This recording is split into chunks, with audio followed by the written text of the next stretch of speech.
seen a lot with him. He didn't play much until, I think we didn't see him until the first half of the first game, and now he seems like a featured back in this system. So it'll be just a third and maybe not even a yard. Just about a minute into our first quarter. Gotta love it when it says 11-11 on the board. Exactly. Make a wish. Make a wish. Ponies fans wishing for a Stillwater win here tonight. They've done it 5 games in a row. And that third and short does end up being just enough for a first down right out to midfield. And Bo Labor's offense pick up a new set of drives right out to this midfield marker with that quarterback sneak right up the middle. Stillwater coming off their largest scoring margin win of the season last week, 38-14 on the road against White Bear Lake last week. On first down, this will be play action over to the left. It fell just shy of an Edina Hornet. Diving for that football, Charles Gleason. Maybe might have gotten tipped there. Not sure what happened on that. Looked like he was trying to do a quick little dunk, but slipped out of his hands. Very fortunate that he didn't put more on it, because that could have been a change of possession right there, and Edina would love to get the ball. So it'll be a second down and 10. It was 2 weeks ago here, homecoming night, standing room only. Ponies knocked off Forest Lake late into that evening with the storms that ran through. Kinsey pressured on second down, got rid of it. They're going to signal for an incomplete pass, but Kinsey, boy, that Edina defense bringing in some pressure. It's been a defense that have given up around 26 points a game this year, but it's only gotten better, only gotten stronger for Edina since the start of the season, and pressure right there to the Stillwater quarterback. Good idea to put pressure on that sophomore. Dominic Slaughter looked interesting as he was busting through. So it'll be third down and 10 here. Ponies facing, in these wet conditions, a third and long, 10:30 left in our first quarter. One in the backfield with Kinsey. On third down, you'll go down in the backfield. A pair of Hornets right there. That's Cade Chrysler, the first Edina Hornet to pull down that Stillwater quarterback. And Ponies special teams, which could be interesting here tonight, coming on onto the field. Yeah, and Kinsey was down on the ground for quite a bit. I think he's still moving slowly as he comes off the field. That's something that looks like he's rattled at some level. It's taking his helmet off as he gets to the sideline. That's definitely something they don't want to have happen. So Kinsey a bit shaken up. Ponies will get this punt away. It'll take a bounce at the 37 and just about sit right there. But this Edina offense coming out on the field now with a bit of momentum after their defense gives a stop, and they are led by a sophomore quarterback as well, Mason West, who he's also proven he can lead this offense for the Hornets. Yeah, he's got a 66% pass completion rate. That's pretty impressive. But they are also a pass-friendly team, so we'll see how the weather affects them. So Edina come out, 3 wide receivers wide, new drive from their own 38, where the Ponies just started their drive, and this is Warpinski, who darts across the middle. He'll dive just about out to the 41. That'll be a guy we could see heavily involved in this Edina offense tonight. 90 rushing yards per game, 7 touchdowns on the season. 2 of those last week against Shakopee. Really like his push at the end there to get those extra yards. That might be a big difference. It'll be second down and about 7 after Warpinski picked up those 3 yards. It's a really impressive win at home last week. Edina knocking off top 10 ranked Shakopee. Warpinski again, he's met right at the line of scrimmage. Not much to go. It was Cal Nitty, the junior, who was right in the mix to come up with that stop. Cash Gerard as well for the Ponies. The Stillwater defense facing a third down here from Edina. 8:40 left in our scoreless first quarter here. And a rainy late season high school football action here for you from Stillwater High School. So third down here for this Hornets offense. As West to look quickly out to his right. That is caught and ripped down just outside of midfield. And hauling that one in, Trillin Sorrell, who is a really impressive player on both sides of the ball. And might have to check on that number. Yes, that was Sorrell, the junior. Was busy on the offensive side of the ball for a new set of downs. And in just those short, quick plays, we could see that a lot here tonight in these conditions. So first down here for West. Who drops back? He will send it deep down the field, and it's deflected in and out of the hands of Sonny Villegas. Incomplete. Right there on top of the coverage was Sol Risser for the Ponies, and a second down on the way. I think it went off his shoulder pad. It actually hit him. And the one thing that's impressive about this team from Edina is you have the diversity of your play catchers. You've got three players who have 29 or more catches on the season. They're their top three, so you see a lot of ball disbursement. There's not a big disparity between their number one and number three receiver as far as catches. A couple of offenses that rely on the air. Some rainy conditions here tonight. Back to the ground. This is Warpinski. Bounces to the outside. He is ripped down at the 42-yard line. Met there by Grayson Zern, but a nice carry of just about 8 yards and a 3rd and short coming up. Yeah, they're putting together a nice drive here. Stillwater Ponies need to stiffen up. Their defense has gotten better over the weeks. They're going to have to improve here in this wet conditions. 3rd and short. Warpinski met in the backfield, and the Ponies come up with that stop. It was Patrick Lundgren who came off the edge right away for Stillwater, and they get a big stop there on 3rd down. Yeah, there's not a lot of stats on tackles, but when you look at the Stillwater defense, you have a lot of players that are kind of in the same area as far as stopping the plays. And the group defense there, and as I expected, we're in 4-down territory here. Edina's offense will stay out. Jason Potts, the 4th-year head coach of this Edina team, keeps his offense out there with 6:55 left in this first quarter, still scoreless. Edina will go for it here on 4th down as West will look to his left, sends it downfield, and it's hauled in for the interception. He had a one-on-one matchup there, and that is Riley Runk, the junior, who comes up with that takeaway. You could almost treat it like a punt. Yeah, you definitely could, and I think Runk played that route better than the wide receiver did for Edina. Probably was a little short and create an opportunity, and the Stillwater defense is able to take that ball and give it to their offense. I think a defense will always take a turnover to their numbers, right? For sure. Nothing wrong with that. So the Ponies defense, both these defenses get a early stop here from the opposing team's offenses with 6:44 left in this first quarter. Ponies and Hornets here. Big game for them headed into the final 2 weeks, believe it or not, of this high school football season. This Pony offense starts a new drive from their own 8, as from under center, right up the middle on a short carry here from the Ponies. Believe it was Rosario Matias to come out of that. And it actually looks like that may have been Sam Young who comes away with that carry. Short gain for about 2 yards. Yeah, Young gets into the mix. He gets a couple runs here and there. He returned the opening kickoff, so he's someone who will catch, run, and receive. 2 come out in the backfield behind of Kinsey. Rain blowing right at this Stillwater offense. Bouncing to the outside across the 15, out just shy of the 20-yard line, but a good run there for a run game. Sam Young, the senior, again picks up that first down. That's impressive to see, and you can hear the Stillwater band cheer there for that first down. Get to toot their horns, if you will, literally. This is a wind that will come into play in this one here tonight, along with the rain.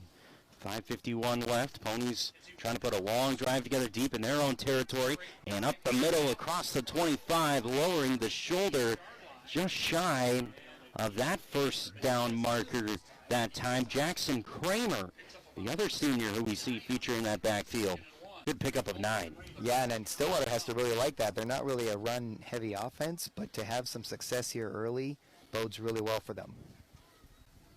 Talked about Emilio Rosario Matias, the sophomore, who's one of many weapons that this Stillwater team seems in the backfield. Tanner Schmidt in motion here on second and short. Another handoff trying to bounce around the left-hand side, and a swarm of Hornets there. Nowhere to go on that carry.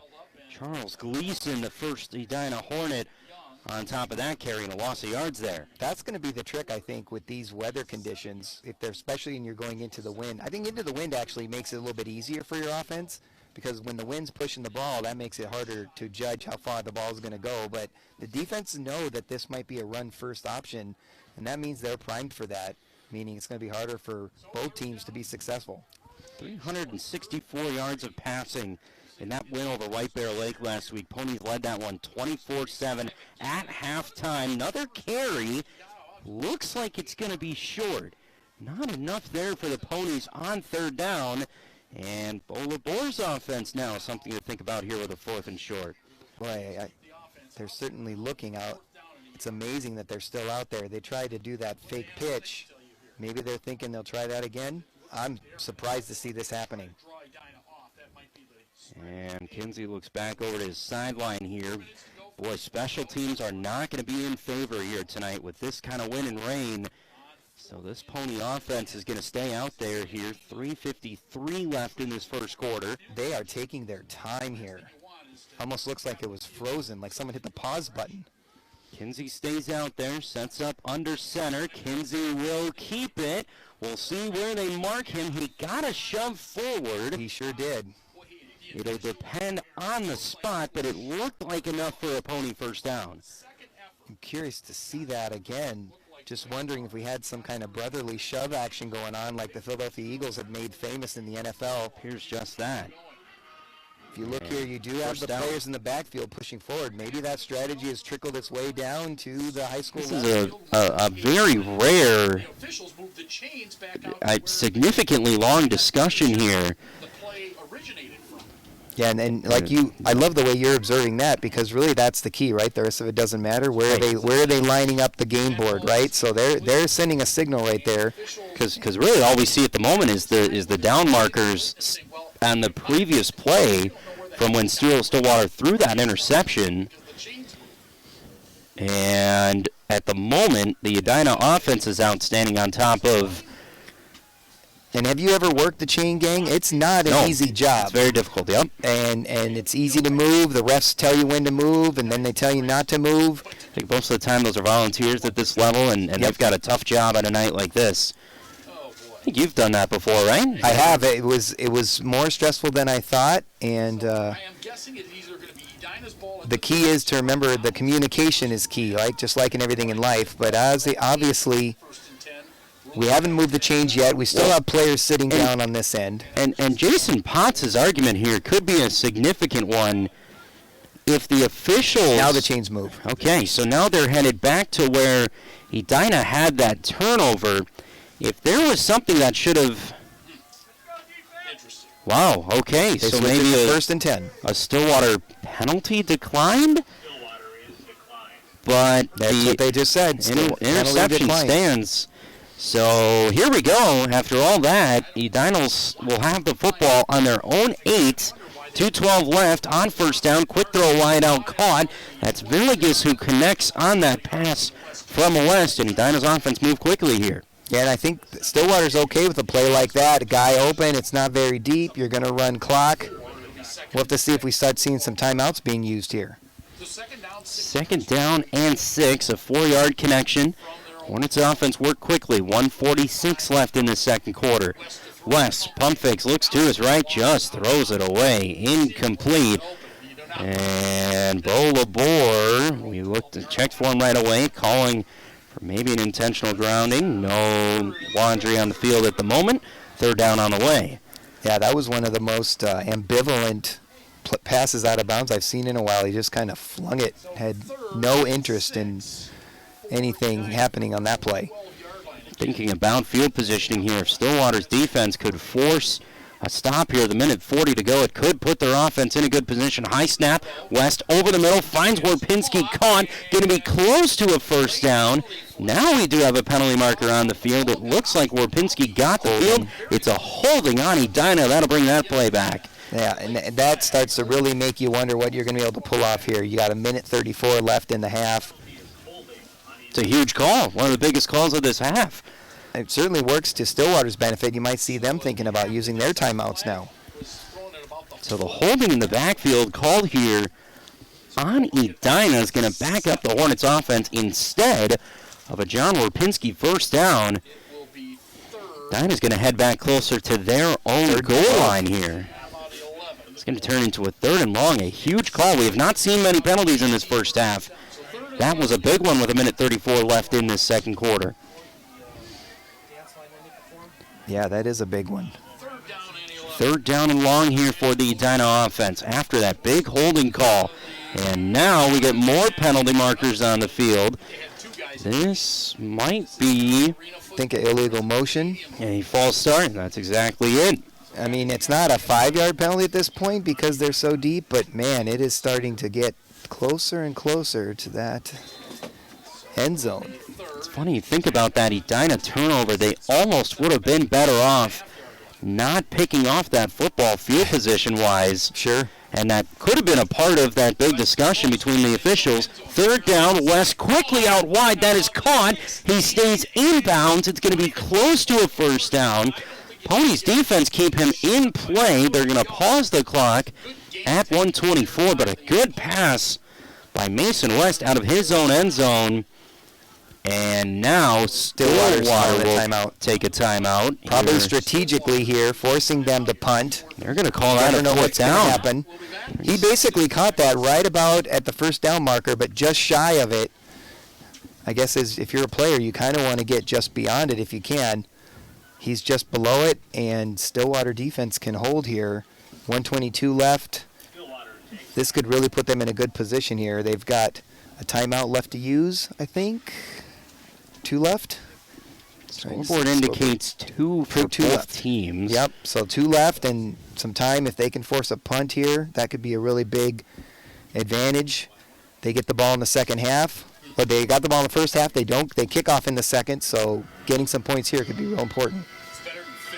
So it's a 4th down and short here for the Edina offense. It looked like their special teams came out, and that's what it's lined up to be. Here with 1:22 to go in the second quarter. Nobody goes back to return for the moment here for the Ponies. The defense in the backfield is Ryan Silbernagel, number 12 there for Stillwater. So there is one back deep here on this 4th and short, and snap is collected. They do get that punt away. It's a low-driven kick, and the Hornets are going to tap this one down at the 46. So Stillwater's defense there, they do the job. They get the field positioning battle. And Ponies offense here, 1:11 to go, an opportunity for some points. This is Stillwater's best opportunity on offense.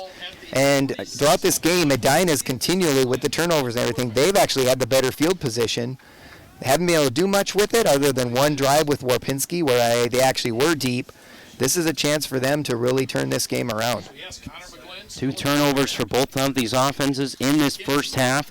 It is the junior Connor McGlynn who is in this ball game at quarterback for the Ponies. We have not seen Nick Kinsey, and it's a quick throw and connection caught down to the 37-yard line. That was Brett Hildy who hauled in that McGlynn pass. And clock running here now into our final 60 seconds, 55 to go. Ponies were shy of that first down and will work quickly. Interesting, no timeout taken there. They caught it at 1:04, so they kicked off quite a amount of time here. 2 Pony timeouts left. Second down, McGlynn looks to his right, fires it down the field. It's hauled in and caught. That's Joseph Hoheisel with the great catch right on the sideline, stops the clock, and a big first down there for Stillwater. No, we've got a penalty, and that's coming back. Oh, a Stillwater holding's going to take away that McGlynn to Hoheisel connection. Holding on both sides have killed great opportunities. But you talk about Stillwater's offense, and you got Hoheisel and Schmidt, great weapons, Hildy. Stillwater's had weapons this year, and they've had them in the past too. Schick and Jansky had those guys as options, and we've got a feature on him that we're going to show at halftime. Talk about the great quarterbacks that can take advantage of all these weapons that the Stillwater Ponies have on offense. So Connor McGlynn, the junior, he's come into this offense, and they have had him looking downfield. Appears to have the arm to do just that, but a holding takes away what would have been inside of the red zone for the Stillwater offense. 40 seconds left in this half. Instead, they're looking at a 2nd and long from the Edina 40, not the 47. Need to get it across the 39, or 36, I should say, for a first down. As McGlynn comes out in the pistol. Pump fakes to his right, now sends it again deep down this right-hand side. Battle for the football. It's intercepted by Edina.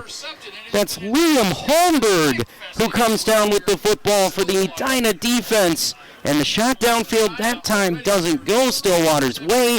It's a 3rd turnover this half for the Ponies. And Edina with the football back with 33 seconds to go. Maybe you're just thinking, Don, you're just kind of looking to make a play downfield. It turns into a little bit of a punt, but on 2nd down there, you got to think Stillwater was thinking something different. They were, yeah, and Holmberg just played great defense, was in great position, and did not have Hill. I think Hildy was an intended target. He didn't go and get it, number 18, and now that's the 2nd time in this game we've seen turnovers happen back-to-back as teams are trying to figure out how to attack one another. It was week 1. Edina's defense held Egan just to 7 points. That was the lowest total score that Edina's defense has allowed this year. Right now, we're still scoreless with 29 seconds left in the 2nd quarter as that first down pass goes incomplete from Mason West. I'm somewhat interested by passing it out there at this point with 29 seconds left. I kind of wonder why you wouldn't just kneel it out. I don't know what you're trying to do here. This could be a great, if the defense can turn this over, that would be huge. West will tuck it, take it himself. He'll stretch to get across the 20, does just that. Not a bad pickup of yards there to get it out to the 21, about a 6-yard carry there for the quarterback. Yeah, I don't think 3rd and 4 was the goal there. 23 seconds left here for Edina. Boy, what a first half. As quickly as this first half has gone, this final minute here has taken its sweet time between these two teams using the timeouts. West on 3rd down, batted in the air, incomplete. A really aggressive play by Bryce Rosewitz, the senior, who jumps right in front of West, and back come out Edina's punting unit. Stillwater's defense, another stop. Yeah, like you said, Roshevich. That's the kind of thing that I was worried about with passing the play, with passing down the field with 20 seconds left. I don't really know what you're trying to accomplish this deep in your territory. Could be dangerous, and having a punt here is pretty insane. So 20 seconds left in this 2nd quarter. Edina will come on to punt it away. Looks like it is Eldon Diavia, the senior, who will punt this away for Edina. Gets the punt off, takes a bounce at the 45. A good Edina roll inside of Stillwater's half of the field, down to the 46, and it's 8 seconds left here in this 2nd quarter after that Edina punt. Do you think there'd be anything aggressive here from the Ponies on offense just with 8 seconds to go? It would be hard to determine just that, as we have still not seen Nick Kinsey kind of pacing on his own on this Stillwater sideline. That has been a significant story to come out of this first half with the junior for Stillwater, Connor McGlynn, in at quarterback here for the Ponies, as they'll have it from their own 46, and it is kneel formation here for the Pony offense. So 2 offenses that have come into this game. Edina averaging 24.5 points per game on the season. Stillwater right at that number, 25 points per game. Don, we're scoreless after 2 quarters here at Pony Stadium. Weather seems to be a factor. I'm curious to see what the second half's going to show. I want to see some more of this Connor McGlynn. Looks like he had some good throws there. They have to figure out how to limit the turnovers. Well, you mentioned you'll have a feature coming on your way about the former Stillwater quarterback here, shaking Jansky, to be for your halftime viewing. Word from our sponsors as well, as we'll step aside here from Pony Stadium on Valley Access Channels TV, and our halftime break, Stillwater nothing, Edina nothing, scoreless after 2 quarters of football in a rain-drenched Pony Stadium. We'll be back in just a moment here, Ponies and Hornets, right here on Valley Access Channels TV. Uh-oh. We're out of charcoal. What? We're all clear. Well then, what are we gonna eat? Don't worry, I got you covered.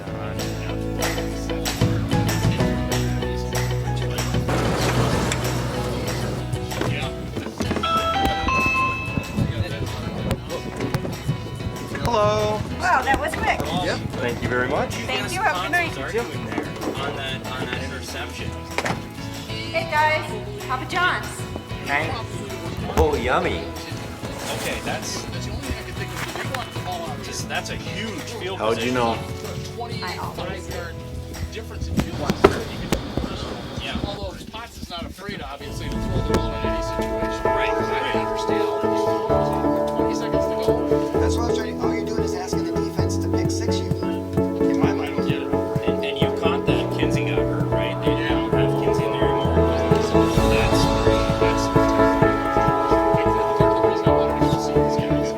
oh yeah. Today we're at the Stillwater Area High School for Da Vinci Fest. The middle and high school students have been working on art and science projects, so let's see what they have.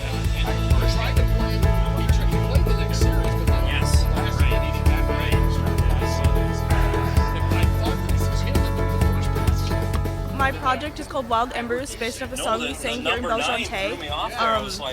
And it basically is a woman's song, a declaration of just all the history that we have as women.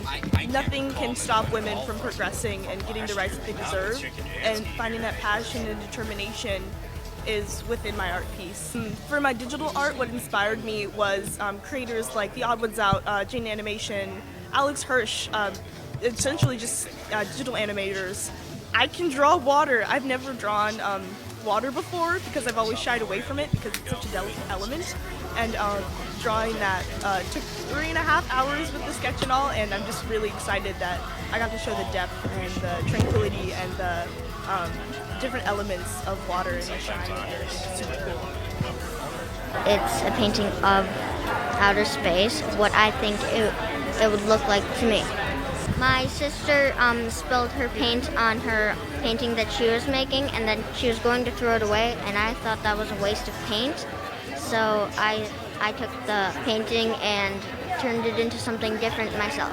I used alcohol markers to create it. The idea behind it, I really wanted to make the person standing here feel really small and cold. A lot of lighting and photography.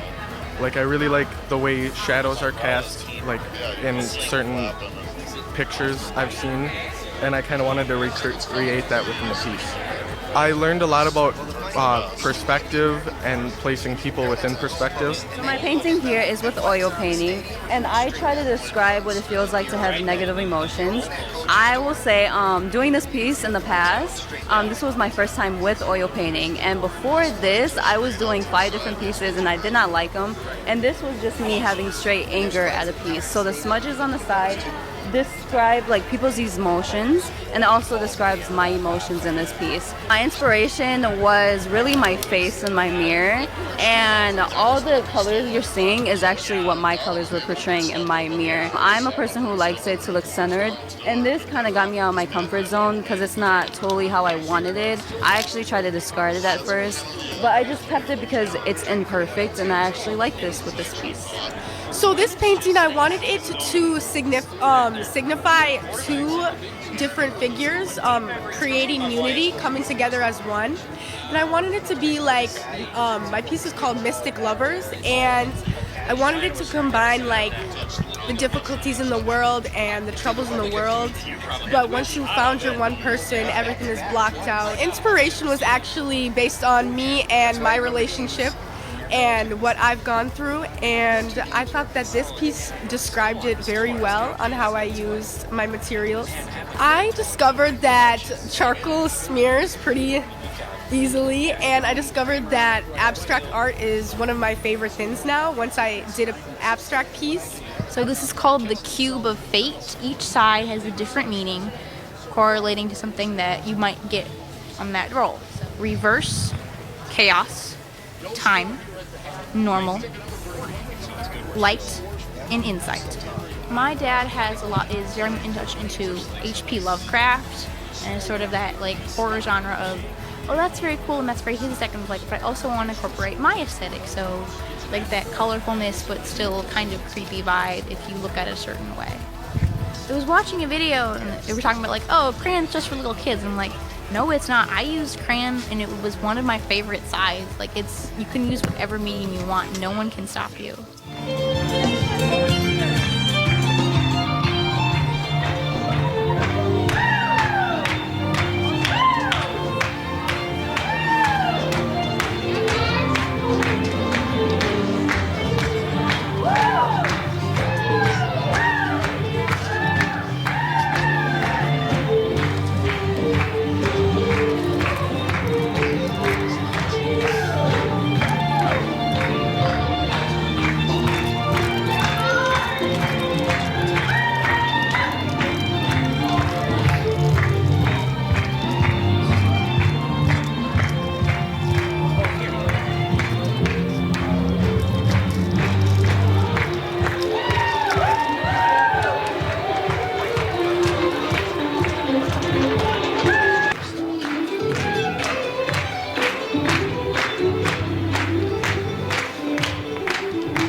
organization that promotes sustainability in the community. What that means in sustainability is we focus specifically on preservation, improvement of natural resources, creating healthy lifestyles in the community, and then also creating economic vitality. So within that is we work with businesses on a thing called Green Business Directory to promote waste reduction and energy conservation in many businesses.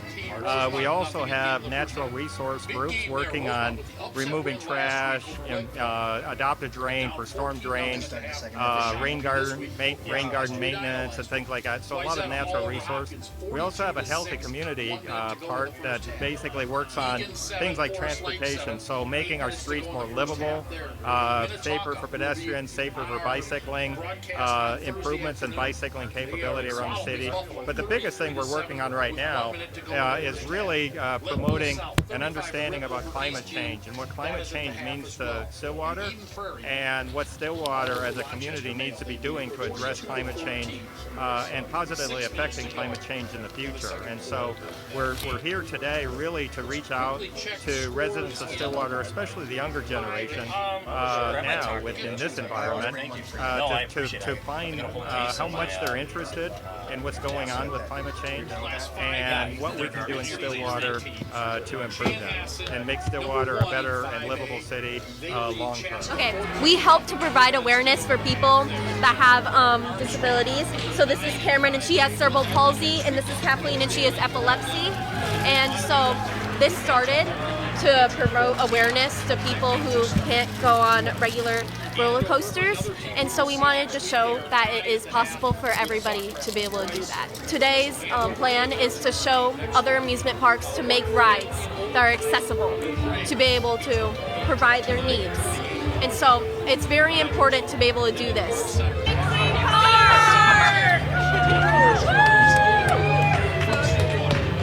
At Da Vinci Fest because we're doing a kickoff for a new nonprofit that we have.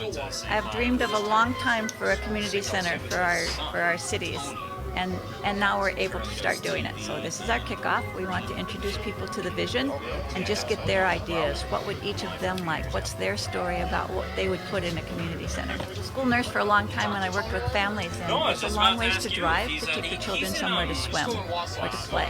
And seniors want a place where they can go 24/7 to walk and to swim and to gather and to meet. So it'll be an inclusive, quality sharing place, a gathering place after a lot of COVID when we couldn't do that.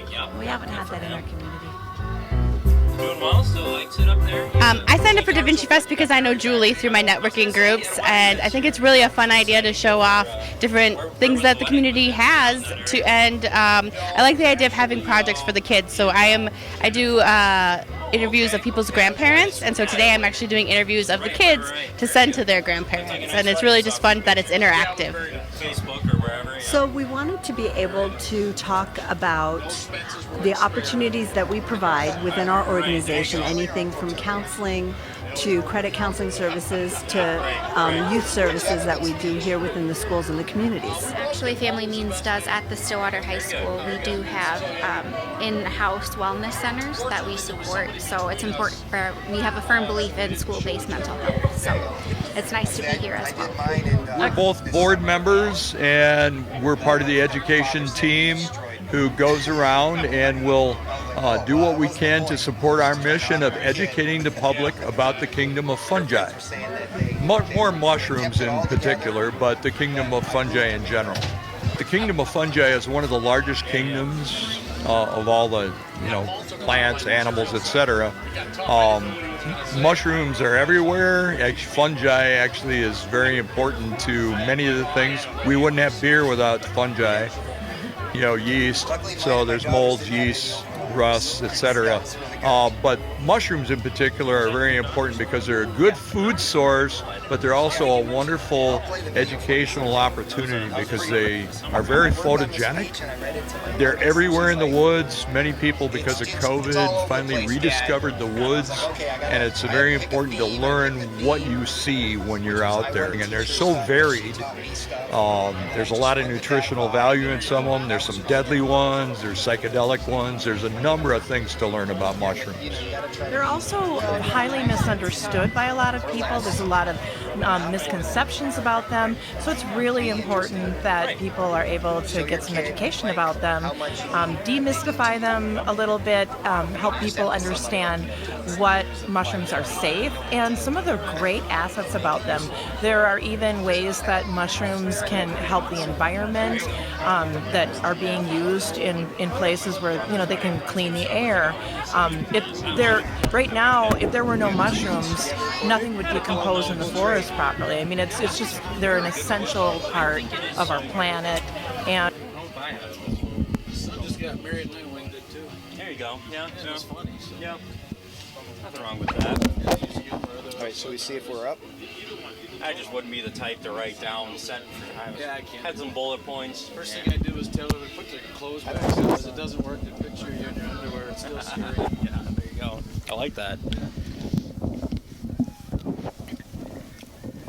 If you guys hear anything from Anders when we're back on, just let us know, or we'll just start again. Back here at Stillwater High School. Enjoy. Living the dream. Or recording or whatever. Okay. He's just recording? I think so. Yep. Okay. I don't think we're broadcasting right now. We are not live. Nope. We get paid, so we'll keep talking. Well, it looks like John's trying to make dinner again. Did you want any? Okay. Got the ketchup and mustard? Uh-oh. Yep. Got the relish? Oh, yes. Yep. Hot dogs and buns? Yep. Got the charcoal. Uh-oh. All right, here we go. I Warm-ups. suppose we can just kind of probably start chatting. We're out of charcoal. Chatting whenever. What? Well, then Probably what are we pretty gonna easy eat? to stay warm in these conditions. It's worry. probably I got cold you. for us, but they're probably at a very comfortable running level. Really curious to see what this second half brings. Are we going to see Connor Hello. Glenn Wow, that was quick. continue to wing it? Thank you very And much. Thank you. Are they Have a going to great learn from those underthrown balls? Like, what's going on there? Is it a question of the Hey, weather, guys, Papa John's.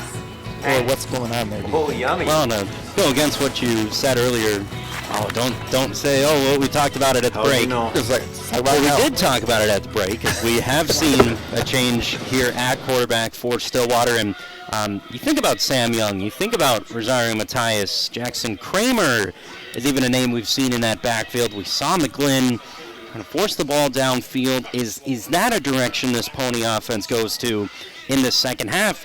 And Edina going back to Orpinski, going back to running the football. Pony's defense on that one long drive were able to get a stop, but in these conditions, Don, we got a TV guy upstairs said that wind is coming, what'll be facing to our right. Yes. In this second half, so we got to keep an eye on who's attacking that way in this third and fourth quarter. Yeah, I'm kind of wondering. It'd be interesting to see, like, from the field point of view, because we're trying to gauge the flags on the field versus the flags on top of the goalpost versus the flags on top of the stadium, and they don't all indicate the same weather conditions per se. The top of this press box, you feel a strong wind, but you can see on the field, you don't see a ton of things flying around like we saw at the last game. We had strong wind when those storms came in, and man, there was garbage everywhere flying around. You saw it, but you're not seeing that today, so I think that's a factor. It's interesting to see, like, are we going to see all these weapons in use? Stillwater has such that herd mentality when it comes to offense and defense, not seeing that really used. And Warpinski was, he has a 5.1 average according to the stats on MinnesotaFootballHub.com, and it looked like well-deserved, that one drive, but other than that, we're not seeing much activity. Well, and there's no scoring to recap from that first half. We are scoreless. Couple turnovers, 3 for Stillwater, 2 for Edina, and that was basically about the kind of momentum we saw going back and forth in those two quarters. Welcoming you back here to Pony Stadium. Hans Bristol, Don Ackerman, and our Valley Access Channels crew with you here on a 46-degree, rainy, windy Friday night of football, really all across the metro. Here we are in Stillwater tonight. Ponies, 5-game win streak. Only flaw to their regular season. Week 1 was their loss. They had a 9-2 season last year. Edina, their head coach Jason Potts, 3-3. Coming off that huge win over Shakopee last week. Trying to match their season total from a year ago, where the Hornets went 4-6. And the Hornets will start with the football, notably, Don, at the wind at their back in this third quarter. And the Stillwater special teams will kick this one away, and we will get this third quarter underway with a low-driven kick, returned at about the 24. This is Warpinski on the return. He gets across the 40, up across the 45, down to the 46-yard line, and good field position for the Hornets. Warpinski, we talked about him on offense. There he is on special teams. We were talking about, do we want to see him in the second half? And I think he just sent us a clear signal that he's ready. Absolutely. Picks up that ball on a driven kick. So he dined his offense back out onto the field. The sophomore Mason West, 2 interceptions tonight. He's now got 9 to his regular season. And John Warpinski, who we see more of, number 5, from this Edina offense. And we do right away to open up the third quarter. And Warpinski does not get beyond a big hit from Jack Anzum's, make that Cash Sirar for the Ponies. Looked like there was a fraction of a moment where he had a space, but it closed quickly as that black wall put up and put him down. Second down and about 8 here with 2 wide receivers out to the right for the Hornets. Up the middle, Warpinski across midfield down to the 49. We get a late penalty marker right at about the line of scrimmage. It looks like it was thrown near where the tackle was. So is that holding, or is there a face mask? And it looks like number 17 is indicating, Meyer Swinney is indicating that is against Stillwater. And a face mask it is. That was some great eyes from you there, Don, looking through the rainy conditions here tonight. That is going to back up Stillwater's defense. I haven't seen a ton of penalties. There were some big calls late in that first half. But this is going to move the football down to Stillwater's 34, and all of a sudden, Hornets have a drive putting together. Yeah, a good-looking one, I guess. Getting help. 11-16, just starting off our third quarter. Warpinski on the carry. He is wrapped up, and Patrick Lundgren, senior, on that tackle. We should mention it is senior night being celebrated here for these Ponies, and there's a senior making a big play. Yeah, abbreviated celebration, if you will, as far as senior night goes. All the posters are up on the north end zone. Fortunately, but the weather, I think, kept anything else from happening. Absolutely. It's just about to say it was standing room only here.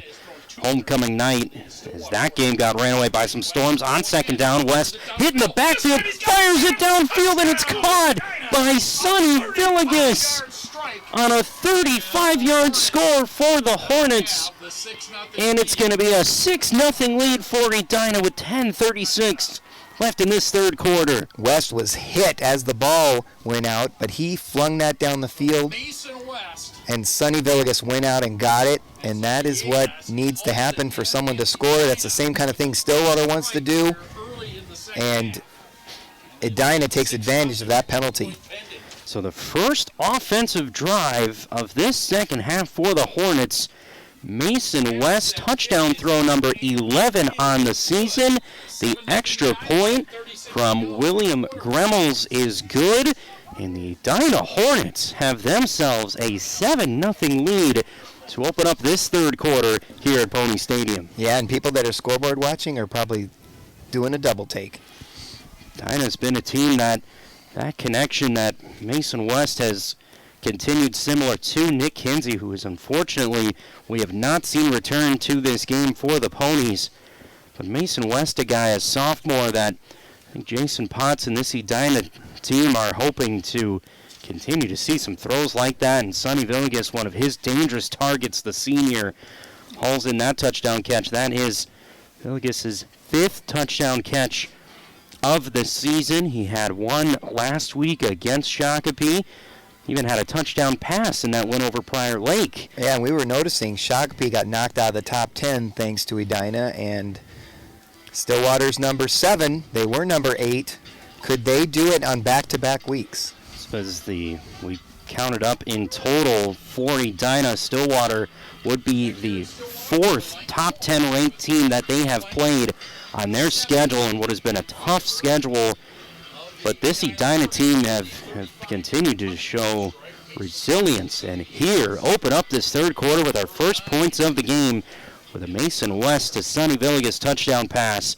So the Ponies get the ball back here. Low-driven kick. It's going to be returned to the outside numbers. Across the 30, some space upfield to the 35-40. He gets across midfield down to the 44 and hauled down inside of Edina's territory. On that return for Stillwater was Daniel Bellonio, who gets a big return for the Ponies in good field position. Great response after that touchdown. I think that's exactly what you'd want to have after that. You're probably a little deflated giving up that touchdown, and then Bologna comes down the field, does a great job running, heads toward the sideline, then cuts inside, gets them all the way down to the 40-yard line. So the Ponies now, with their quarterback in, that being the junior Connor McGlynn, come back out on the field. First carry, first play of this second half is a run by Sam Young down to the 35. There'd be a carry of 5 and a 2nd and 5. Up next here for this Pony offense, Don, that would like to replicate what the Hornets were able to do. Maybe get some early points here in this third quarter. Yeah, and Young's been featured tonight. Very interesting. The senior, maybe for senior night. Interesting to see that, but normally we've seen Rosario Mateus come in, but Young's look strong and great run there on first down.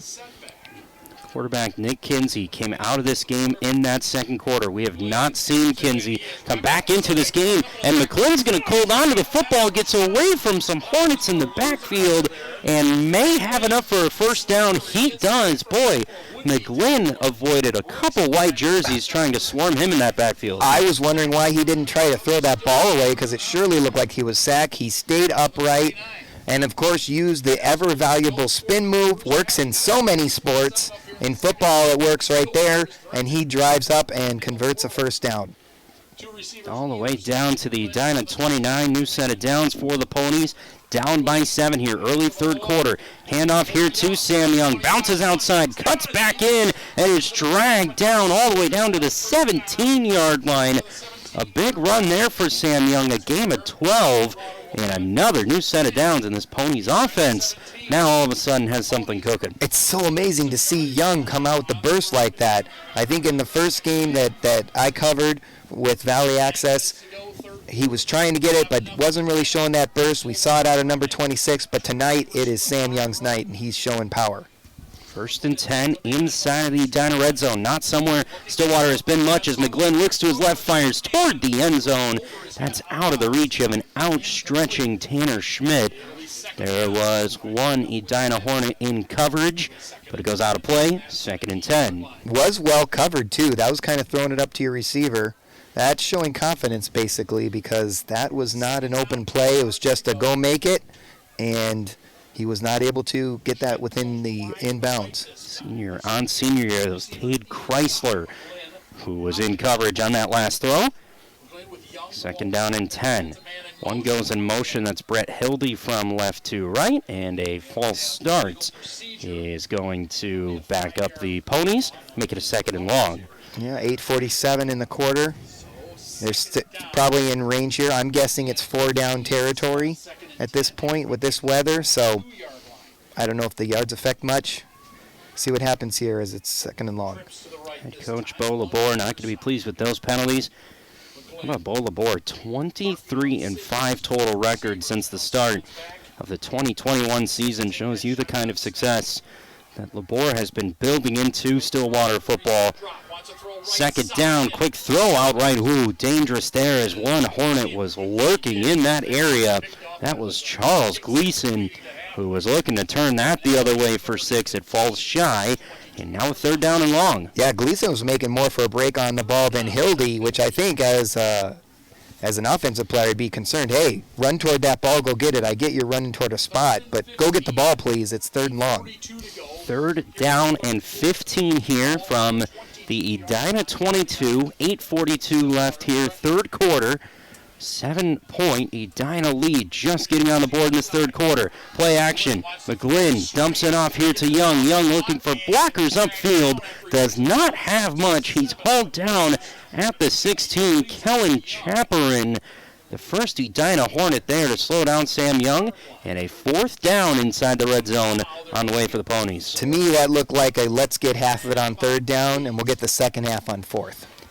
They are going into the wind, which would cause some problems for the special teams. So with this 4th and 7 from the 15, Stillwater's offense staying out there, looking to go for it inside the red zone. McLean quickly to his right. It's intercepted by an Edina Hornet. All sorts of space down the left-hand side. Across midfield, down to the 30. He's going to stay in bounds. And it's an Edina Hornet interception return for a touchdown. And McGlynn goes down at like the 4-yard line after chasing the player. Couldn't catch him. He was the one who would have had to stop that. And that is the pick six that just might be the play of the game. So it was the senior Owen Kemper who returns a touchdown return interception, the pick six for the score. And the third turnover of this game for the Ponies. A pick six, as they like to call that. And what a play from Edina's defense with the extra point here to try and make this a 14-point Edina lead. Seen a couple times, and we might have some movement here on the Edina place kicking team, and that is just that. So this will back up this extra point try. Make it interesting.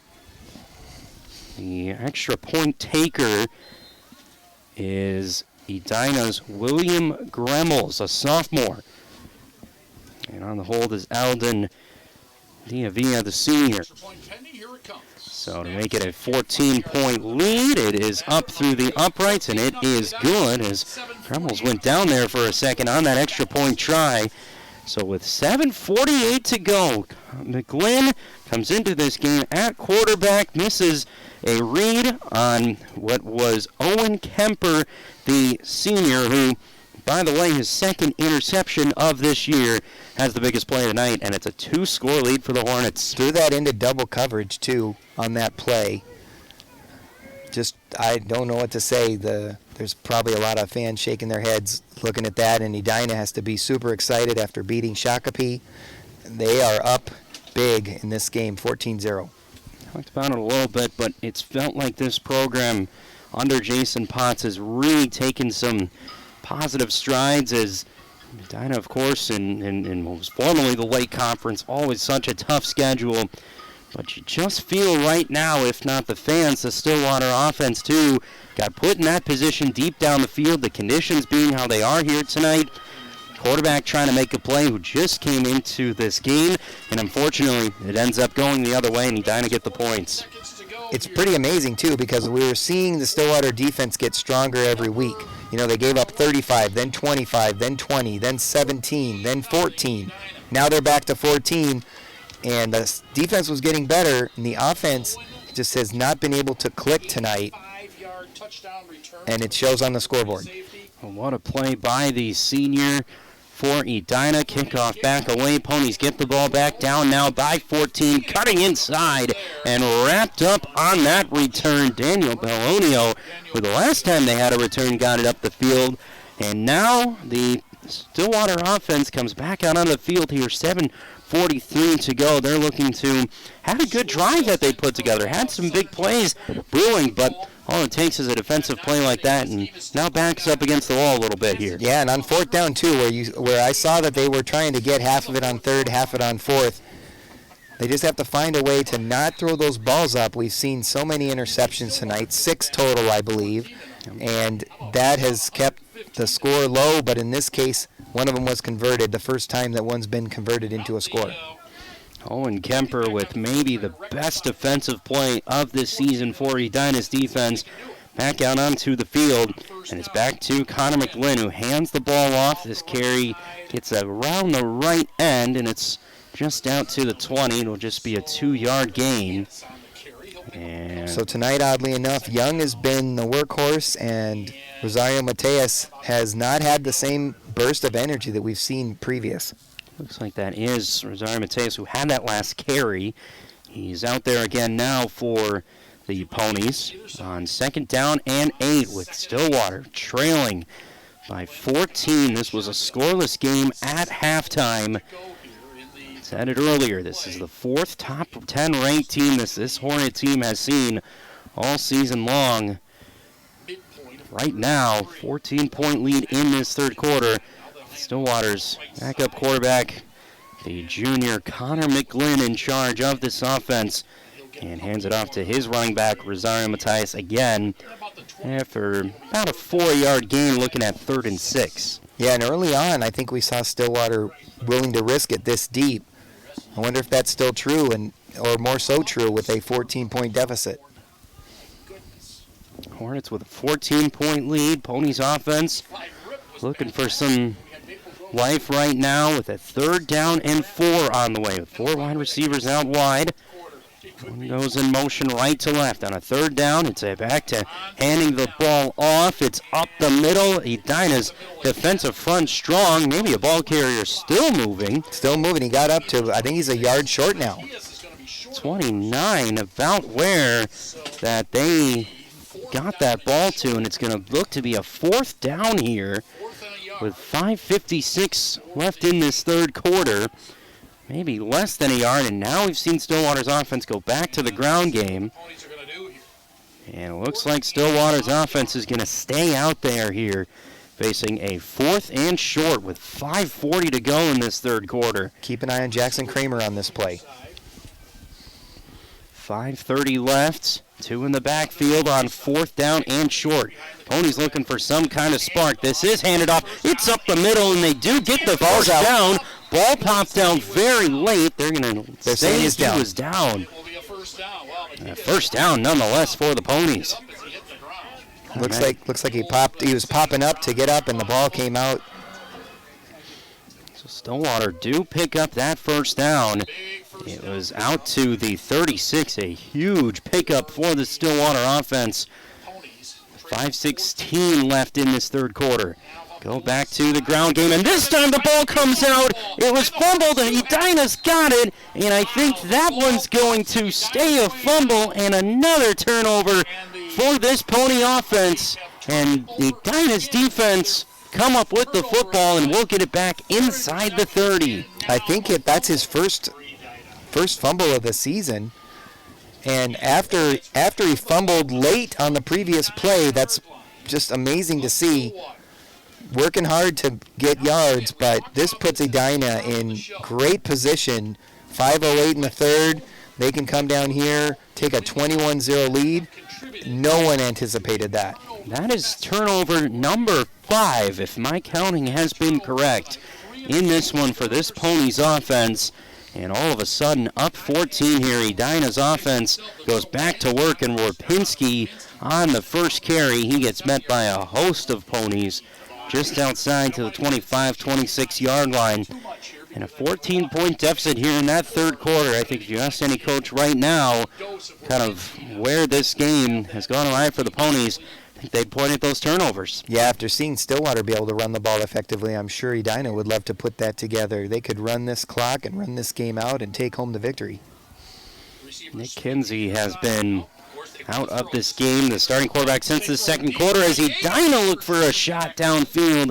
West was looking for his number 1. Sonny Villegas again ends up over the end of the back of the end zone, incomplete with 43 seconds left and a third down. Villegas looks like someone who can get beyond the defense, but he couldn't go beyond the field. I like throwing it deep like that, making your player go get it. I love that kind, especially with the underthrows we've seen turned into turnovers. I love it being deep. Go get it, wide receiver. That's your job. Just run. Well, and these are 2 quarterbacks. We've talked about them all night long. Nick Kinsey, who we have seen left the game for Stillwater. Mason West, the sophomore, he's got those targets to go to as he continues to grow into this Edina offense. High snap on third down. West in trouble, gets away from one pony, but does end up on the turf in the backfield. Believe it was Roshevitz again in that backfield for Stillwater, and a 4th and long on the way for Edina. Man, West did a great job spinning out, but had just lost enough of his balance. Wasn't able to recollect himself. Maybe the wet field is a factor there. Now we've got a 4th and forever, as they like to say. Doesn't appear that these teams are going to put trust into special teams with the wind, with the rain. 4th and long for the moment. Edina's offense staying out on the field. And now Mason West will drop back and try and get this punt away. False start. It's going to be just that. Well, depending on how far you punt it back, that could be to your advantage. Just back this offense up a couple more yards. Now Stillwater will bring out their receivers. Tanner Schmidt in the backfield. 2nd and 7 from the 27. And they elected to throw the football. And throw the football again. So it'll be Edina's Eldon Diavia, the senior, who will be back to take this punt. Tanner Schmidt back to return it. Is that Riley Runk with him? I think it is. Angled punt. It's a really nice effort toward the corner, but it does end up in play over the goal line. They needed one more false start to move back 5 more yards to line that up better. So close. And the Ponies offense with those 5 turnovers, the glaring number right now and what it's been here tonight in wet conditions, difficult conditions, the fumble on that last drive. Right now, just Bo Labor and his Pony offense looking to get anything going, maybe going back and relying on your playmakers. To be fair, 5 turnovers and being down by 14 is not a bad combination. Absolutely. Certainly, you don't want either one of those, but if you're going to have 5 turnovers, you're lucky that it's only 0 to 14.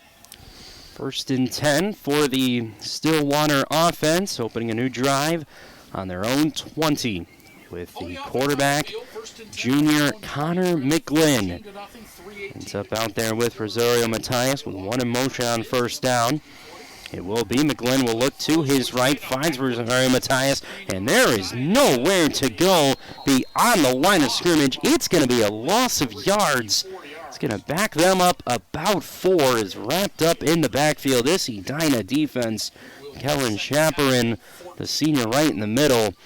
You do have to give this Hornets defense some credit in how they've played here tonight. Yeah, for sure. And I also like the idea of getting Rosario Matias back into the action after that big fumble, just showing the player you have confidence in him. One good thing I see is Kinsey on the sideline now. Doesn't have his helmet with him, has a baklava on, but he's on the sideline supporting his team. He's been standing, moving around. We've been keeping an eye on him, but there's obviously something from the medical and coaching staff that have not wanted Kinsey to come back into this game, and a short 2nd down run. It appeared to be Rosario Matias again on that carry, right back to the original line of scrimmage, and 3rd down and 10. Seen good bursts from both of the Stillwater running backs. Definitely something that they're going to need, but obviously not on 3rd and 10. Brody Perry and Cade Chrysler, we've said their names on this Edina defense a couple times throughout this ball game. And now another 3rd and long. It's a low snap. McGlynn looks to his left in a dangerous space.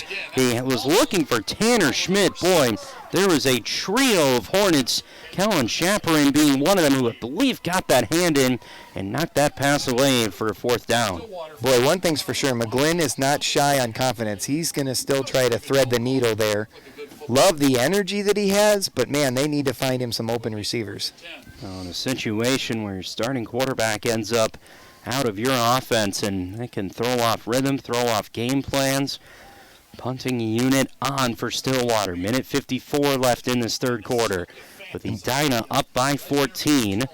And the punt does get away. Punter slips on the way, and Villegas down to his knees. Boy, holding on to that football at to the 48. It will be inside of Stillwater territory as this Edina offense comes back out onto the field. And it's not like Stillwater's defense has had that poor of a game either. We were crediting the Hornets defense. It's been that Hornets defense that's made some big plays, and they've helped put up some of the points on the board. I mean, you have that pick 6, right? And that, otherwise it's 7-0. One good drive by Edina, basically, when they had Warpinski driving down the field. One thing that's been fun to watch is after there's a lot of passion by number 3, Tanner Schmidt. He comes to the sideline frustrated. He really wants to get in this game. First carry of this new drive, still pushing his way forward. Boy, working for every yard is no surprise. John Warpinski down to the 45 for about a 3-yard hard-earned gain. And there is a Pony. Charles Goodland comes out of the game. Basically, just had the pile land on him. Yeah. He felt that. Comes up gingerly off the field. That's Goodland, an important part of that defensive front. Hans Bristol, Don Ackerman with you here at Pony Stadium. We got a minute 14 left in this third quarter. Edina on top of these Stillwater Ponies. Great to have you with us. On second down, Warpinski looking for some space on that left edge and ran into a wall of Pony defenders. Like you said, you were talking about the Stillwater defense. One thing they've done well is I think they've kept Warpinski contained. There was one drive where we were watching it, very methodical. They were moving down the field. Warpinski was getting his 5.1. But other than that, you're not seeing that kind of movement. Yep. And Edina's been limited despite the scoreboard. It's at pick 6. It's the huge difference. 35 seconds, final moments ticking away of this third quarter. 3rd down and 4. Mason West, the number 10, the quarterback out for Edina. Will take the snap, looks to his left, now looks deep, fires a pass deep down the field. It's just out of the reach of Edina's Trillian Sorrell, who could not pull in that deep pass from West. And a 4th down with 19 seconds now for the Hornets. Yeah, Sorrell, like you said, one of their featured players. And again, a dangerous pass that's just out of reach. That's something you're seeing by Edina that you're not seeing by Stillwater. You're not seeing those deep passes happening, and that's something that can turn this game around. Trillian Sorrell, 4 touchdowns this season, one of Mason West's favorite targets, and Edina go back to punting away. This is a good punt. Does take a big bounce, and a Hornet could not collect it. What would have been right on the goal line. It was Villegas who tried to get some hands to it, could not do that. And Stillwater's offense now will come back out onto the field. Just the final seconds of this third quarter, trailing by 14. Great job by Villegas to get down on the field, too, and that's smart use of your speedy receivers. Get him down there, see if he could pin Stillwater deep. He doesn't. That gives Stillwater an advantage. 1 quarter left to do something with this 0-14 deficit. Saw that last Pony drive stall with that incompletion between McGlynn looking for Schmidt. A couple of Hornets defenders got in the way of that pass. New drive here, trailing at home on their home turf, senior night here at Pony Stadium. In the conditions, McGlynn sends it deep down this near sideline, and this time Tanner Schmidt with the connection down to the 42-yard line. And wonder if that discussion you saw after that last drive was, hey, give me the ball, I can make a play, and Schmidt does just that. Yeah, you got to make sure you lead him, right? Don't let the defender come underneath. He's a fighter, and you saw it right there. He fought for that ball and was able to collect it. Just got to be careful about underthrowing it. Do not turn over the ball again. It's a 38-yard connection between McGlynn and Schmidt, and a carry by Sam Young goes nowhere to go. This rush defense from Edina tonight has just been excellent, and the first one to it for the Hornets looked like it was Evan Gilder. As our third quarter comes to a close here from Pony Stadium, the touchdown and the pick 6 there in quarter number 3 has Edina leading 14-0 as we head to the 4th. Yeah, we don't move the ball much here as we flip sides of the field. But on that last play, Young pops out to the outside and Edina's waiting for him. So to some degree, Edina's on top of what Stillwater wants to do. The Mason West to Sonny Villegas 35-yard touchdown connection. And then the 85-yard interception return for a touchdown What a play by the senior Owen Kemper that was in that third quarter, has these Edina Hornets. So as you talked about it, right? We've got that 35-yard bomb. It was assisted by a 15-yard penalty. Yep. Not a lot of offense by Edina, but the scoreboard shows otherwise. Just some mistakes, and the turnovers have piled up on these Ponies. This Pony coaching staff, these players will go back and look on the film. Still time left, though, as Stillwater have the ball inside of Edina territory to open up quarter number 4. Hans Bristol, Don Ackerman, our entire Valley Access Channels crew with you on this rainy, windy Friday night here from Pony Stadium. Great to have you with us. Ponies trying to keep what's a 5-game winning streak alive right now. Stillwater trying to make it 3, or Edina, I should say, trying to make it 3 wins in a row, and what would be back-to-back weeks of top 10 ranked teams. Over from our friends at the Star Tribune. Second and long. This is Connor McGlynn. Looks quickly to his left. That ball is caught. Turning upfield. Gets hit by a trio of Hornets. It was Tanner Schmidt who's pulled down at the 36. 10-yard connection and a 3rd and 4. Yeah, and then again, 2 defenders there. So you're not seeing one-on-one action, and it's not stopping McGlynn from throwing it. It's either Schmidt or Hoheisel. I believe it was Tanner Schmidt on that last catch. I think so too. I believe it was number 3 on that far side of the field. Dealing with some rainy windows. We're staying dry, luckily for us. 3rd down and 4, though, is what's on the way here in our opening moments of this 4th quarter. Ponies trailing by 14. This game was scoreless at halftime. 3 wide receivers set, 1 in the backfield next to Glenn. It does go to Sam Young and not beyond the defensive front once again for Edina's defense.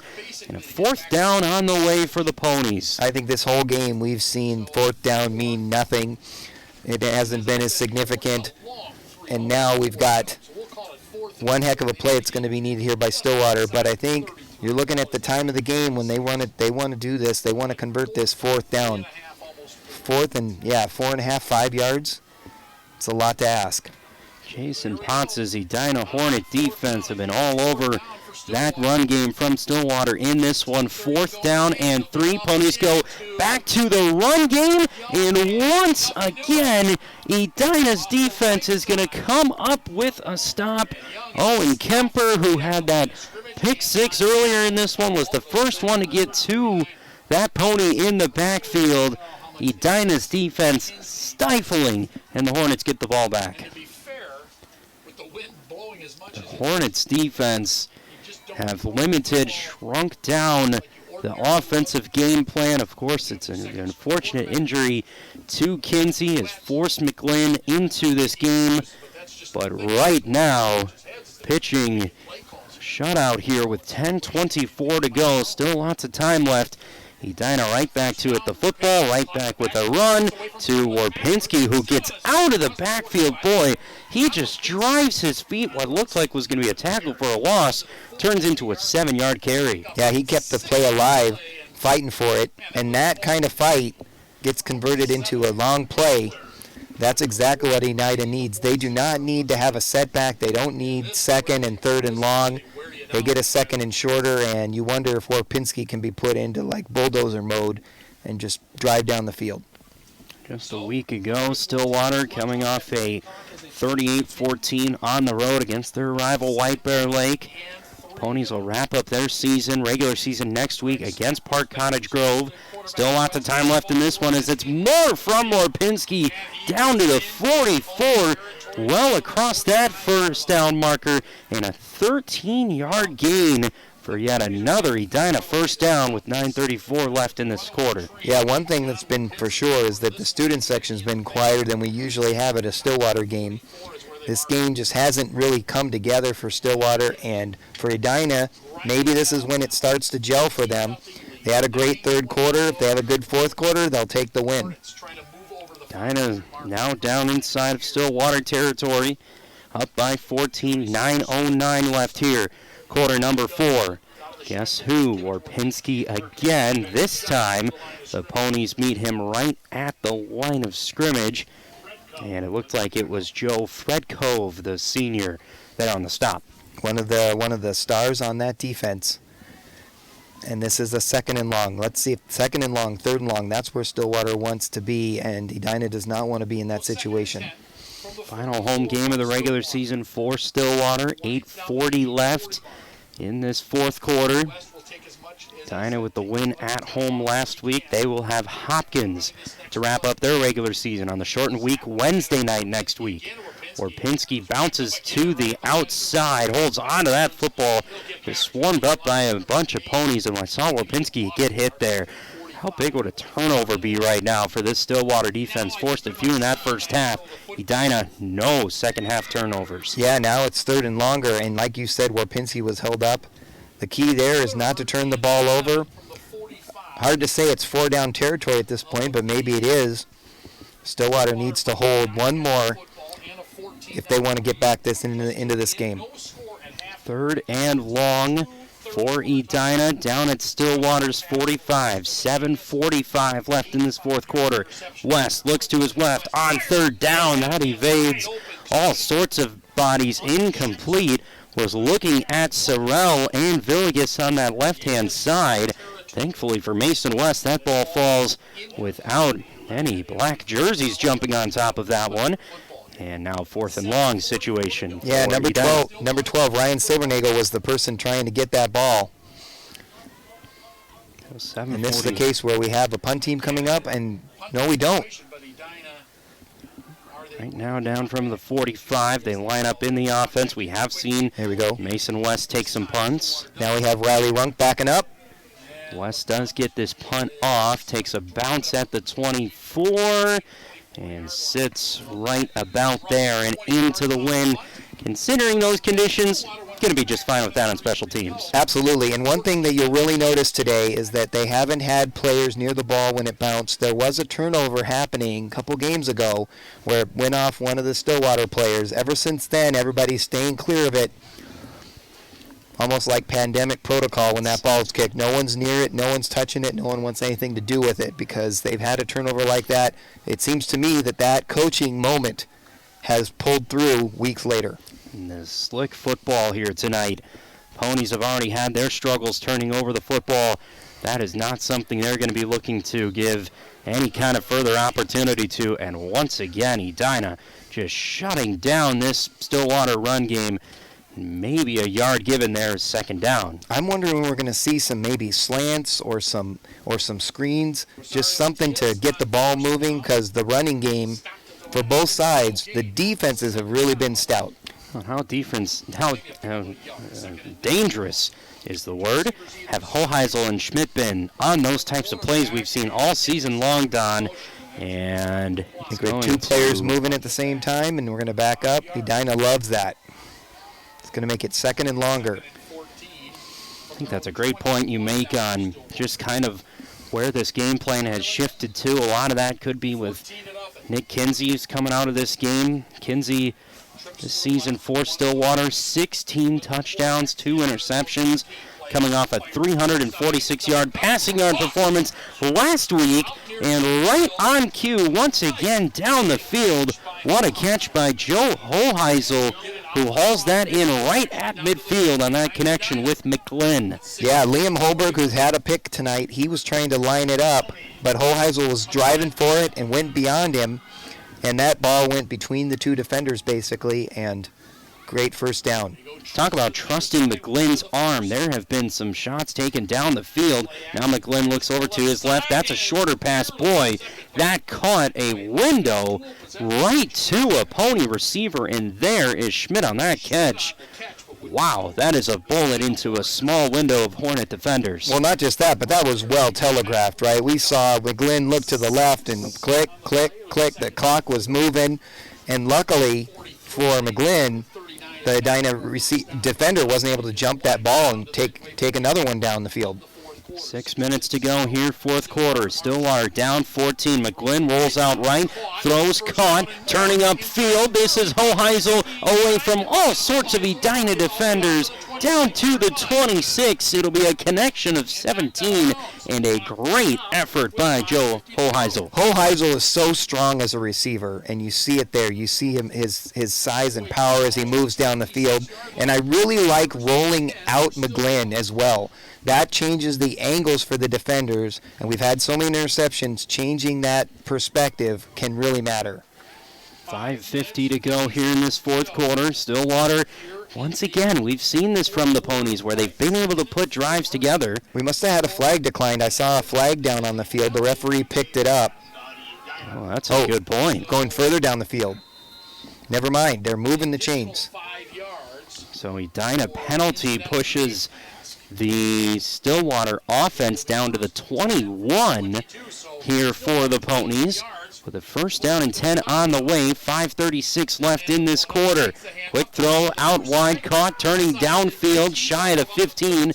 Another penalty marker in down as Ephraim Lands brought in that McGlynn throw. But the way they bring in Lands is what I'm liking to see. Yeah, that's going to move back against Stillwater, but as far as using your different receivers and then getting your quarterback out of a interception mode, I think is good. So those short passes, I like them because you've had so many turnovers. You don't want any more. I like that play. Keep getting those guys involved. It's just so much harder for the defense to maneuver when they've got so many different players to keep an eye on.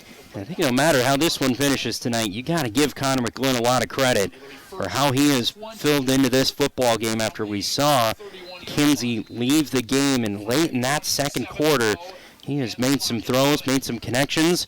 Now dealing with a second and long, and on a second and long, boy, once again, Rosario Matias nowhere to go. Brody Perry right in the trenches. Been so good for the Hornets here tonight.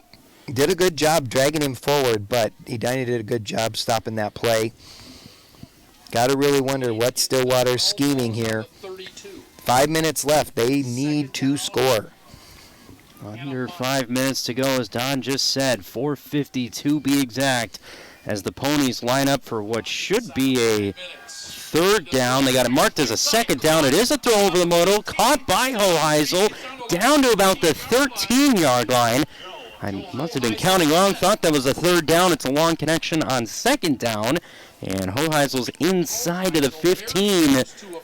4:28 left. It'll be shy of that first down marker. Yeah, third down. At this point, I don't think you're really worried about the first down as much as you are the clock. You need to get down and score. Clock rolling. 4:15 left in this fourth quarter. 4 wide receivers coming out wide here for McGlynn on a third and short. McGlynn quickly over to his right toward the end zone. Tanner Schmidt, did he catch it? He did. Touchdown Stillwater. And what a catch to haul that in from Tanner Schmidt. And the Ponies are on the board. How about a catch and flip? Not only did he catch that ball, but he flipped and hit the ground. And you saw the Edina playing saying, no way he caught that. That had to be incomplete. The referees disagree. We don't have 18 views to look at for the replays, so that's a touchdown.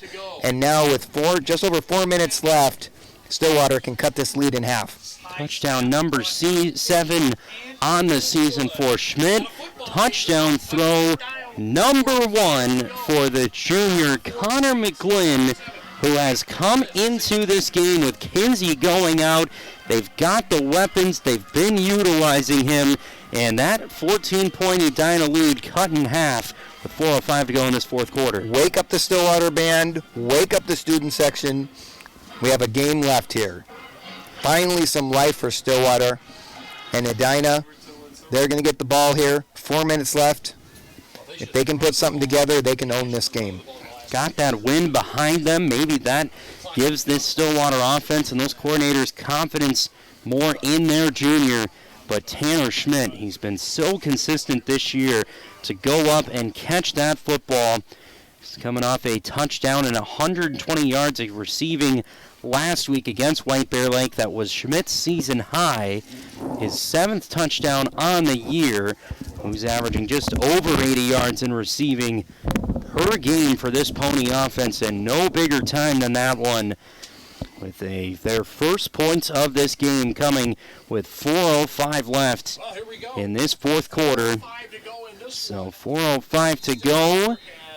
Stillwater will kick this one away. Back to the Hornets here with 4:05 remaining. It's a deep reception taken at about the 5-yard line, cutting upfield. This is a big return, bouncing to the outside to the 40, and it'll be pushed out of bounds at about the 45-yard line. On the far side of the field, we do get a late penalty flag that may chip away at a long return there from Edina, and it may be moving backward. I did see one of the Stillwater Ponies on his derriere, and I'm wondering if that's what happened. And we will get that holding call that will go against Edina, so that return ended at about Edina's own 45. They will look to back that up here. Nonetheless, Edina's offense will get the football, but that good return will lose some of its yardage.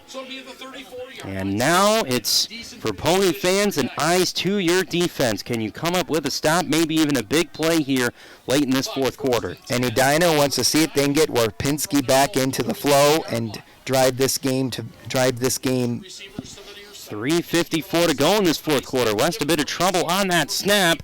It is Warpinski up the middle, and you got to believe there's going to be some extra hands trying to rip away that football from the senior running back, who does have one fumble this year and picks up, boy, a good spot there.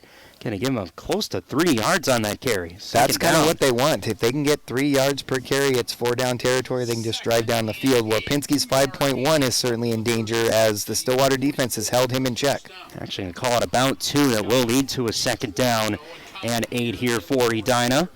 3:15 left in this fourth quarter. West quickly out wide, caught, turning it upfield. This is Trillian, who is shy of the 45, pulled down right at that first down marker. Trillian Sorrell, who took that ball upfield. It's going to be a big call with 3 minutes to go, where they spotted Sorrell down after that catch. This is looking close enough to the point where they could call for a measurement if they wanted to, and they don't. He says that good enough. They're going to give it to him across that 44. That was about as close as that ball could have gotten with 3:05 to go in this fourth quarter. And Sorrell with the big connection on that catch from Mason West. So a new set of downs for Edina's offense here with the clock rolling. 2:51 left here in the fourth. And I've got to agree with the radio guy who's sharing a booth with us. That looked too close to me to just have an eye call, but, well, it's over. Boy, Langfellow, Minnesota Score Radio, on attendance for a big game here tonight as well. Here in Stillwater, and away goes Warpinski down to the 20. He'll be ripped down right at the 15 for a big gain of 40 yards, and Warpinski strikes into the Stillwater defense once again. Huge gain, and into the red zone go Edina's offense. How long was that run? I had it about from the 45 down to the 15. Is my math wrong there? Somewhere along in there. Nonetheless, late into the evening. Big play nonetheless, and a timeout on the way for Stillwater's offense. Yeah, with 2:21 left in the game, that could be the dagger right there. At this point, you have 2 more timeouts for Stillwater, and Edina's well within field goal range if there were such a thing tonight. But, man, what a great play by Warpinski, who's held in check the entire game. But then again, you just need one breakthrough play. That's the breakthrough play. We've seen 3 plays that have just meant the entire everything to the Edina Hornets, leading to this, what's looking like a pretty probable victory, 14-7. It's got Edina down to the 13. Stillwater did use their first timeout, so they're down to 2 timeouts, pausing this game clock at 2:21. It does have that feeling, Don, that was the play Edina's offense was searching for on the field. And right now, Stillwater's defense will look to hold strong with their 2 timeouts. You mentioned the field goal situation tonight, not looking super strong in these types of conditions. Nonetheless, Edina down to the 13, 1st and 10. It's Warpinski back up the middle across the 5. It looked like he was headed for the end zone. He's pulled down at about the 4. And a big carry there once again for Warpinski. And it's going to look to lead to an Edina 1st and goal here. And Stillwater take their 2nd timeout to pause us at a 2:11 to go. But when they've needed it most, it's been big carries by the senior John Warpinski. 7 touchdowns on the season, had 2 last week against Shakopee. 2 big plays on this last drive. And Stillwater has no choice but to call timeout there. Otherwise, they're just going to run the clock out and lose 14-7. This gives them a chance. They have to hope they can somehow poke the ball loose from Warpinski and drive down the field with 1 timeout left. At this point, it's looking really bad for the Ponies, and Edina has had an impressive game defensively. Not much offensively. 2 good drives I think we've seen, but this puts them in great shape to take this win. This game was scoreless at halftime. There were a bunch of turnovers by both of these offenses in that first half. Stillwater quarterback Nick Kinsey coming out of this game late in that second quarter. Edina struck with the long pick 6 and the touchdown in this third quarter. Warpinski dives across the line of scrimmage. Now we have a flag. It's going to be a holding that they're going to call. My goodness, as quick of a play like that for a penalty to be called there. Been unfortunate there to the Hornets. Nonetheless, it will back up Edina. That could be a significant penalty here. And Stillwater will take the yard, so we'll keep it at 2nd down. Back to about the 9. 2 minutes left. Excuse me, that'll go back closer to the 15. About a 10-yard penalty there for Edina's offense. 2nd and long all of a sudden, taking away that Warpinski run. Key might be more of the clock. 1 timeout left for Stillwater. 2:06 left. Don noted the only timeout left for the Ponies have a chance to pause this clock as Warpinski on the toss out wide. This time he is wrapped up just shy of the 11. And now the Ponies will use that final timeout here. Have a 3rd down on the way with 1:57 to go. You gotta believe this game would rely on probably 2 more stops for this Pony defense. Yeah, and Warpinski was held up there, and I thought I saw a chance for maybe a defender to try to pop that ball out. If I'm him, he can go to the ground. There's no hero mode needed right now. You've got this game. He was stood up really well. I think that's what Stillwater wanted. They couldn't pop the ball out. They really need to do that. 1:57 left. Still kind of, a lot of time. This last 2 minutes have taken quite a while to play out with the penalties. But, man, Edina's in great shape here. I think we left that Forest Lake game down on homecoming 2 weeks ago, looking at this final stretch for Stillwater, seeing there was a lot of opportunity for a really strong finish to this season for the Ponies. And this Edina team have proven to be, by far, all around one of the toughest tests the Ponies have had so far this season. And right now, we're 1st down away from another huge win on the road, and they might get it here off the carry, still battling for that goal line. They're going to mark Warpinski down to the 1, but with 1:48 to go. He doesn't have to score. Absolutely not. That might just about seal it for these Edina Hornets. It'll be marked down at the 3. The clock will continue to run. The chains are off the field. And Edina's celebrations are going to be starting here into a victory formation at Pony Stadium. And it'll be up to the back judge. We don't have a live play clock here at Pony Stadium. The back judge does keep a play clock on his own. So Edina's offense will let that roll down with a 1st and goal and take the knee. Wow. And hand Stillwater their 2nd loss of this 2023 season. Remarkable effort tonight from Edina, with those 14 third quarter points being the difference.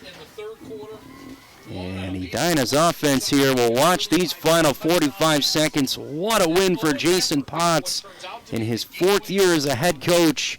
This will be, as you noted, Don, back-to-back weeks with a 6A school in the top 10 rankings that Edina's going to improve on. As the victory formation once again from the final 26 seconds, Hornets will run away from the football in celebration. And on a rainy, windy night here at Pony Stadium, it's the Edina Hornets who knock off the Ponies by a final score of 14-7. Stillwater will suffer just their 2nd loss of this 2023 campaign and fall to a record of 5-2. Meanwhile, the Hornets moved to 4-3 on this season with the win here on the road at Pony Stadium on senior night. And to take you back through our scoring of this one, there was not much. We had a scoreless game at the halftime break, but the scoring got broken open between a Mason West to Sonny Villegas 35-yard touchdown connection with 10:36 to go in the 3rd quarter, and then by far the play of the night, Owen Kemper, an 85-yard interception return for a touchdown, put the Edina lead at 14.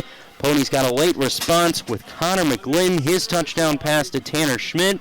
But Don, I think you go back to the turnovers, some of the penalties that Stillwater had, especially toward the end of that first half. They'll look back and be disappointed with their mistakes, but you have to hand some credit to these Edina Hornets as well. Yeah, you look early on, the Hornets were beaten up pretty big by 2 top teams in the state. They've done a great job recovering from that. They're going to finish next week at Hopkins. That should be a good game for them. That's interesting and fun to watch. Stillwater now reeling. You were sitting there wondering, how do they fit into the playoff picture? Now that question's gotten a little bit bigger. They go on the road next week. Their 5-game winning streak is over, and they cue up the song Closing Time.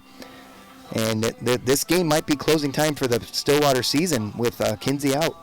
You mentioned Edina. Their start to the year was a win on the road to Egan. They would drop their next 3. Eden Prairie, Minnetonka, and Wayzata. A tough stretch, all 3 losses. Since then, win on the road at Prior Lake. You knock off Shakopee last week. You come back on the road here to Stillwater in these types of conditions and get a win like that says a lot about this Edina Hornet team playing their best football at the right time of year. Yeah, and really, actually, 2 great defensive efforts tonight for sure. But I think neither team was playing to their strength, which was a passing game. They resorted to running at times. The only team that was able to do that with some power, with some consistency, was Edina, and they take the win. So these 2 teams do look to the final week of the regular season. Believe it or not, next week, Stillwater will be on the road against Park Cottage Grove. Edina, they will look to take on Hopkins next week to wrap up their regular seasons. And I think the question mark coming away from this, Don, is the health of the quarterback, Nick Kinsey, who we saw come out of this game late in the 2nd quarter. Injuries, of course, unlucky to this Stillwater offense, and it did seem to kind of hinder their rhythm. It led to Connor McGlynn having to come into this game, make some plays, which he did, to give credit to. Before we go, Papa John's at Stillwater, get your pizza, and hopefully you'll see better action next week. Great from our friends, as always, to Papa John's, as that will do it. And wrap us up here from Pony Stadium, the Edina Hornets adding on another statement win to their 2023 campaign as our final score here tonight from Pony Stadium. Stillwater 7, Edina 14, as the Hornets come into Stillwater on their senior night and get the victory. I'm Hans Bristol for Don Ackerman and our entire Valley Access Channels crew here tonight at Pony Stadium. We say so long. We'll see you next time for more Pony sports action right here on VAC-TV. Well, it looks like John's trying to make dinner again. Did we, See you guys later. Did we go, you gotta take off? Yep. Go too long, or did they? Got the ketchup and mustard? Yep. Yes. Got the relish? Yep. It's all right. Hot dogs and buns? All right, Don. Yep. Good night. Thanks, man. Got the charcoal? Uh-oh. You want a headset here probably pretty soon. That'd be great. We're out of charcoal. What? Well, then what are we gonna eat? Don't worry, I got you covered.